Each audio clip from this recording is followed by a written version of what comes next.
കീഴ്പ്പെടുത്താനും അടിച്ചമർത്താനും മെരുക്കിയെടുക്കാനും ശ്രമകരമായതിനാൽ അക്കാലത്തെ സാമ്രാജ്യത്വ ശക്തികൾ പോലും അധിനിവേശത്തിന് മുതിരാതെ അവഗണിച്ച അപരിഷ്കൃതരും നിരക്ഷരരും മരുഭൂനിവാസികളുമായ ചിതറിത്തെറിച്ച ഒരുപറ്റം മറയപ്പിൻ ഗോത്രങ്ങൾ അവരുടെ പൂർവ്വപിതാവായ അബ്രഹാമിന്റെ വിശ്വാസ സംഹിതയുടെ പുനരാവിർഭാവത്തോടുകൂടി വ്യവസ്ഥാപിതമായ നേതൃത്വത്തിന്റെ കീഴിൽ ഒരു കാലിഫേറ്റായി ഏകീകരിക്കപ്പെടുകയും അഭൂതപൂർവമായ വേഗത്തിൽ സംഘബലം കൈവരിച്ച് കിഴക്കോട്ട് പേർഷ്യൻ സാമ്രാജ്യത്തിന്റെയും പടിഞ്ഞാറ് ബൈസന്റിയൻ സാമ്രാജ്യത്തിന്റെയും പ്രദേശങ്ങൾ കീഴടക്കി ഒരു മണൽക്കാറ്റുപോലെ യൂറോപ്പിന്റെ അതിർത്തികളിലേക്ക് വ്യാപിക്കുന്നത് തങ്ങളുടെ മതപരവും സാമൂഹികവും സാംസ്കാരികവുമായ മേൽക്കോയ്മയെ വെല്ലുവിളിക്കുന്നുണ്ടെന്ന് വൈകാതെ പാശ്ചാത്യ മത രാഷ്ട്രീയ നേതൃത്വം തിരിച്ചറിഞ്ഞു.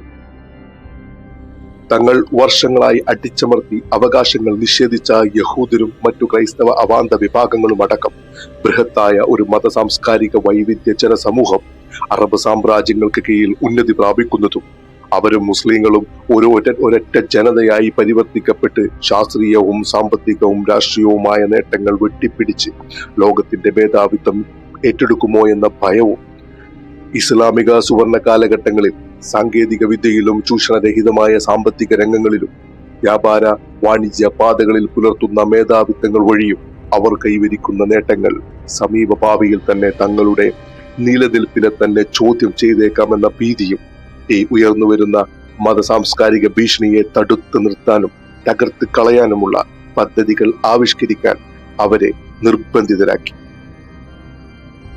എന്നാൽ ഇതിനുവേണ്ടിയുള്ള ആദ്യകാല ശ്രമങ്ങളെല്ലാം അമ്പെ പരാജയപ്പെട്ടുകൊണ്ടേയിരുന്നു. പരസ്പരം വിശ്വാസം നഷ്ടപ്പെട്ട് ശത്രുക്കളായി അന്യോന്യം കലഹിക്കുന്ന പാശ്ചാത്യ ഭരണ നേതൃത്വങ്ങൾക്ക് സംഘടിതവും സുശക്തവുമായ അറബ് സാമ്രാജ്യത്തെ വെല്ലുവിളിക്കാനുള്ള ത്രാണി ഉണ്ടായിരുന്നില്ല.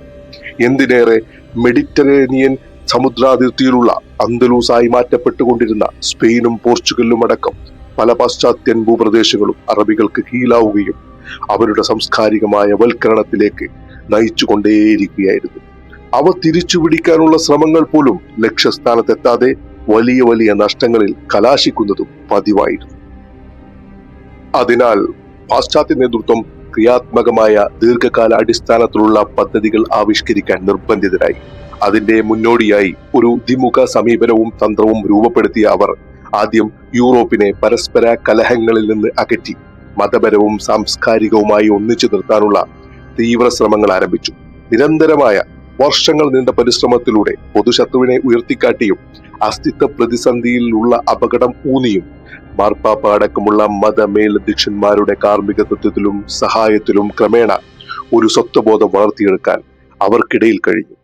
അടുത്തതായി അവർ ചെയ്തുകൊണ്ടിരുന്നത് വിശാലമായി കൊണ്ടിരുന്ന അറബ് ഇസ്ലാമിക സാമ്രാജ്യങ്ങളിൽ സ്വാഭാവികമായി സംഭവിക്കുന്ന ചെറിയ ചെറിയ അപജയങ്ങളെയും മതപരമായ കക്ഷിത്വങ്ങളെയും ശത്രുതകളെയും സുസൂക്ഷ്മം നിരീക്ഷിക്കുകയും അതിൽ കക്ഷി തരുകയും അതിനെ മൂർച്ഛിപ്പിച്ച് അവരുടെ കെട്ടുറപ്പിനെ തകർക്കാനുള്ള ഗൂഢതന്ത്രങ്ങൾ മെനയുകയും അതിനുവേണ്ടിയുള്ള ആവിഷ്കാരങ്ങൾ ചെയ്യുകയുമായിരുന്നു പിന്നീട് അവർ ചെയ്തുകൊണ്ടിരുന്നത്. സ്വത്വബോധത്തിൽ നിന്നും വിശ്വാസമായ യഥാർത്ഥ സംഹിതകളിൽ നിന്നും അകന്നു തുടങ്ങിയ അറബ് ഇസ്ലാമിക സാമ്രാജ്യങ്ങൾ സങ്കുചിതമായ രാഷ്ട്രീയ ചിന്താധാര മത്സരങ്ങളിൽ വ്യാപൃതരാവുകയും പരസ്പരം അവിശ്വാസം രൂപപ്പെട്ട് പോരാട്ടങ്ങളിൽ ഏർപ്പെടുകയും ചെയ്തു. ശക്തമായ പല അറബ് സാമ്രാജ്യങ്ങളും പാടെ തകർന്ന് വ്യത്യസ്ത രീതിയിലുള്ള അവാന്ത വിഭാഗങ്ങളുടെ നേതൃത്വത്തിലുള്ള നാട്ടുരാജ്യങ്ങളായി രൂപാന്തരപ്പെടുകയും ചെയ്തു. ശത്രുവിന്റെ കെട്ടുറപ്പും ശക്തിയും ക്ഷയിച്ചു എന്ന സൂചന യൂറോപ്യൻ നേതൃത്വങ്ങൾക്ക് ലഭിച്ചു തുടങ്ങിയപ്പോൾ ഈ അവസരത്തിനായി കാത്തിരുന്ന അവർ ഇത് മുതലെടുക്കാനും ശത്രുക്കൾക്ക് മേൽ അധീശത്വം സ്ഥാപിക്കാനുമുള്ള കടന്നാക്രമണങ്ങൾക്ക് കോപ്പുകൂട്ടാനുള്ള ശ്രമങ്ങൾ ആരംഭിച്ചു.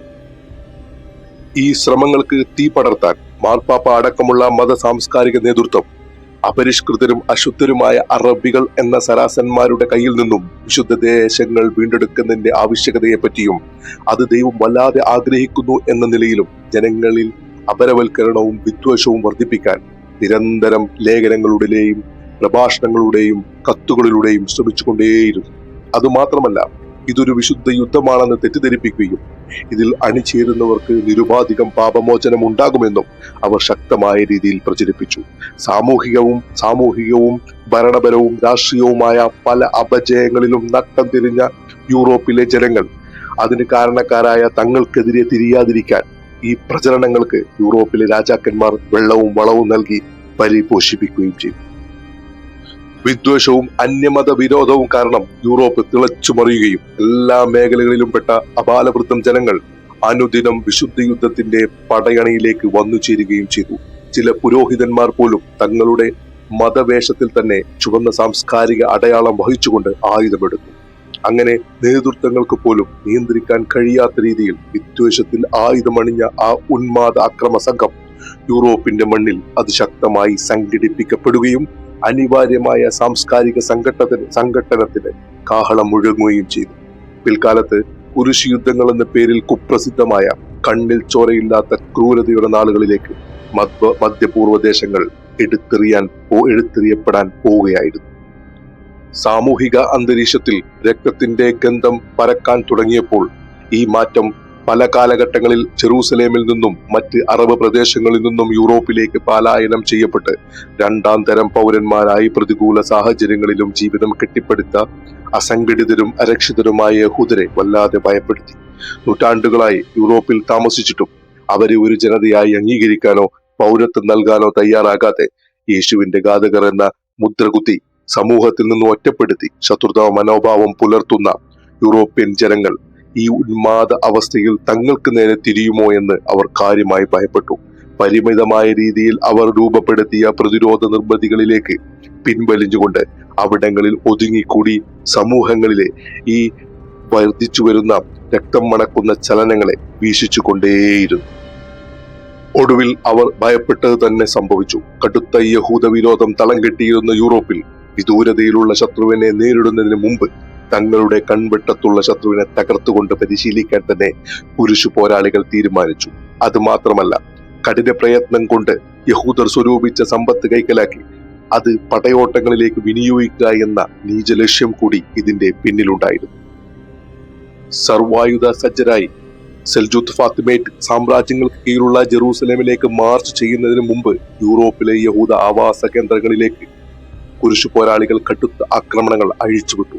യാതൊരു ദാക്ഷിണ്യവുമില്ലാതെ അവർ കണ്ണിൽ കണ്ട യഹൂദരെയെല്ലാം അരിഞ്ഞു വീഴ്ത്തി കുന്തങ്ങളിൽ കോർത്ത് തീയിൽ ചുട്ടെടുക്കുകയും അവരുടെ വസതികളും പ്രതിരോധ സംവിധാനങ്ങളും എല്ലാം തകർത്ത് സ്വത്തുക്കൾ കൊള്ളയടിച്ചു. പ്രാണരക്ഷാർത്ഥം പ്രതിരോധ മേഖലകളിലേക്ക് ഒളിച്ച വൃദ്ധരും കുട്ടികളും സ്ത്രീകളും അടക്കമുള്ളവരെ തിരഞ്ഞു പിടിച്ച് കുരിശുപടയാളികൾ അങ്ങോട്ടേക്ക് എത്തിയപ്പോൾ അവരുടെ കയ്യിൽ പെടാതിരിക്കാനും മതപരിവർത്തനത്തിൽ നിന്ന് രക്ഷപ്പെടാനും സ്വന്തം കുഞ്ഞുങ്ങളെയും സ്ത്രീകളെയും കൊന്ന് അവർ കിദുഷ് ഹഷേം എന്ന യഹൂദ ആത്മഹത്യാ മാർഗം സ്വീകരിച്ചു. ജർമ്മനിയുടെയും ഫ്രാൻസിന്റെയും മേഖലകളിലാണ് പ്രധാനമായും ഈ നരനായാട്ട് നടന്നത്. പിന്നീട് കുപ്രസിദ്ധമായ ജർമ്മനിയിലെ റെയിൻലാൻഡ് കൂട്ടക്കൊലയിൽ മാത്രം 5000-ഓളം യഹൂദർ കൊല്ലപ്പെട്ടു. വംസ്, കൊളോൺ, സ്പെയർ എന്നീ നഗരങ്ങളിലും ഇത് തന്നെ ആവർത്തിച്ചു. അനൌദ്യോഗിക കണക്ക് പ്രകാരം 1.5 ലക്ഷം ജീവനുകളാണ് ഇവിടെയെല്ലാം നഷ്ടപ്പെട്ടത്. ബാക്കിയുള്ളവർ ജീവരക്ഷാർത്ഥം കാടുകളിലേക്ക് ഓടിപ്പോവുകയും പിന്നീട് പോളണ്ടിന്റെയും ഹംഗറിയുടെയും ചെക്ക് റിപ്പബ്ലിക്കിന്റെയും മേഖലകളിലേക്ക് പോവുകയും പിൽക്കാലത്ത് സയനിസത്തിന് വേര് പടർത്തിയ അഷ്കലാനി ജ്യൂസ് എന്ന രീതിയിൽ അവരെ പിന്നീട് അറിയപ്പെടുകയും ചെയ്തു. മറ്റു ചിലർ സെൽജൂദ് സാമ്രാജ്യങ്ങളിലേക്കും പലായനം ചെയ്തു.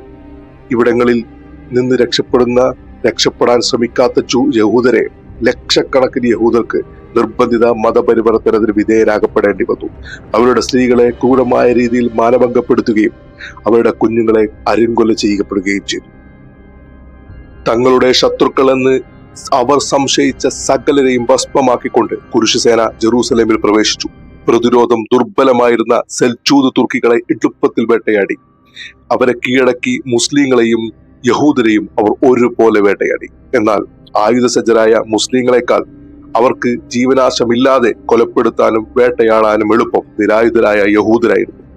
ഭയന്ന് സുരക്ഷിതമെന്ന് യഹൂദർ കരുതിയ ജെറൂസലേമിലെ സിനഗോഗുകളിലേക്ക് അഭയം പ്രാപിച്ച അവരെ ഒരു ദേവാലയമെന്ന് പോലും വകവയ്ക്കാതെ അവിടെ വെച്ച് തന്നെ ചുട്ടുകൊന്നു.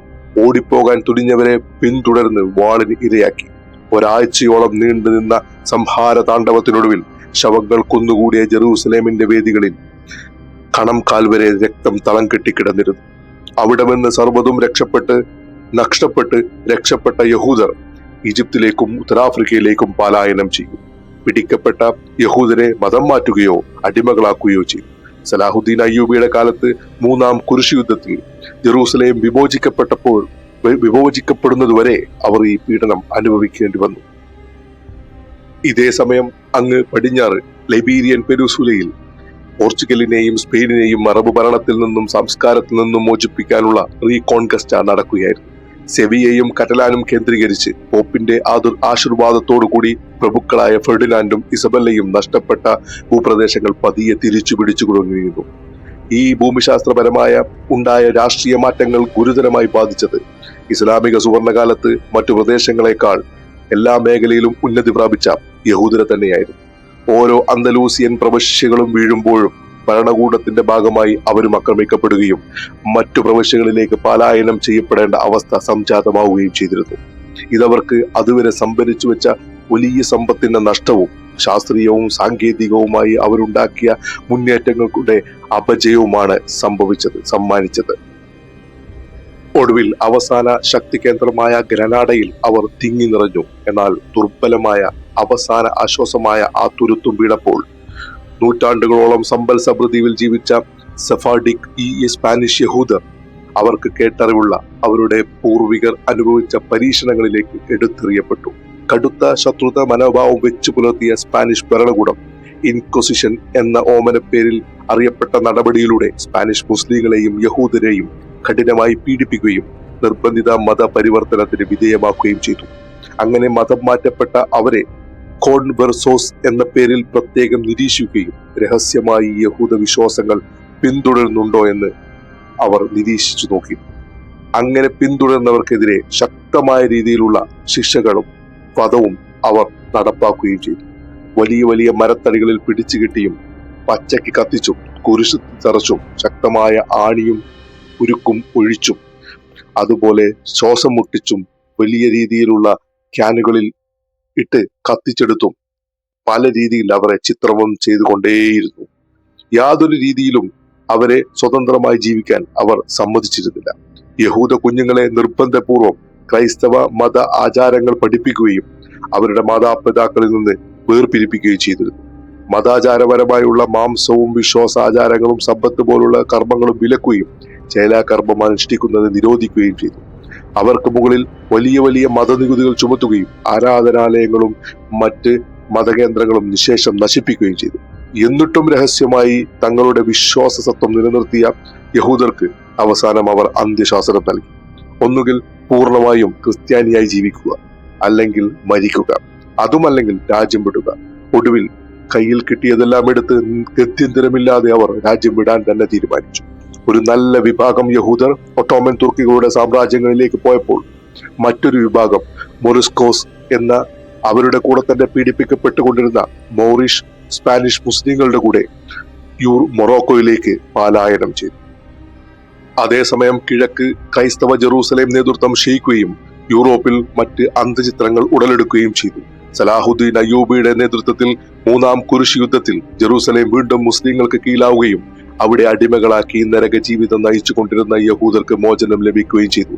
അവർക്ക് പുറത്തുള്ള യഹൂദർക്ക് ഏർപ്പെടുത്തിയ വിലക്കുകൾ നീക്കുകയും ചിതറിപ്പോയ പല യഹൂദരും അങ്ങോട്ടേക്ക് പലായനം ചെയ്യുകയും വീണ്ടും ഒരു സമൂഹം അവിടെ കെട്ടിപ്പടുക്കപ്പെടുകയും ചെയ്തു. മുസ്ലിം സ്പെയിനിൽ നിന്നും പൂർണ്ണമായി റീകോൺകസ്റ്റയുടെ ഭാഗമായി പുറന്തള്ളുന്നതിന് എത്രയോ വർഷങ്ങൾക്ക് മുമ്പ് തന്നെ മൊറോക്കോയിലെ മൊറോക്കോഷ് പ്രദേശങ്ങൾ കേന്ദ്രീകരിച്ച് വലിയ യഹൂദ സമൂഹങ്ങൾ ഉണ്ടായിരുന്നു. അവർ മൊറോക്കോയുടെ അവിഭാജ്യ ഘടകങ്ങളും അവിടുത്തെ ജനങ്ങളുമായി പരിപൂർണമായ സൗഹൃദത്തിലുമായിരുന്നു. എന്നാൽ മുവഹിദൂൻ എന്ന തീവ്ര ഇസ്ലാമിക വിഭാഗത്തിന്റെ ഭരണ അട്ടിമറിയും അവിടെയുള്ള ഭരണം പിടിച്ചെടുക്കലും വഴി അവരുടെ മൊറോക്കോയിലെ സ്വൈര ജീവിതം തകിടം മറിച്ചു. മറ്റു വിഭാഗക്കാരായ യഥാർത്ഥ മുസ്ലിങ്ങളെ പോലും തങ്ങളുടെ വിചിത്രമായ ചിന്താധാരയിലേക്ക് നിർബന്ധപൂർവ്വം പരിവർത്തിപ്പിക്കാൻ ശ്രമിച്ച മുവഹിദൂൻ ഭരണകൂടം യഹൂദരെയും ഇസ്ലാം സ്വീകരിക്കാൻ നിർബന്ധിക്കുകയും അതിന് തയ്യാറാകാത്തവരെ പീഡിപ്പിക്കുകയും ചിലപ്പോഴെല്ലാം കൊല്ലുകയും അവരുടെ ആവാസ വ്യവസ്ഥകൾ തകർക്കുകയും ചെയ്തു.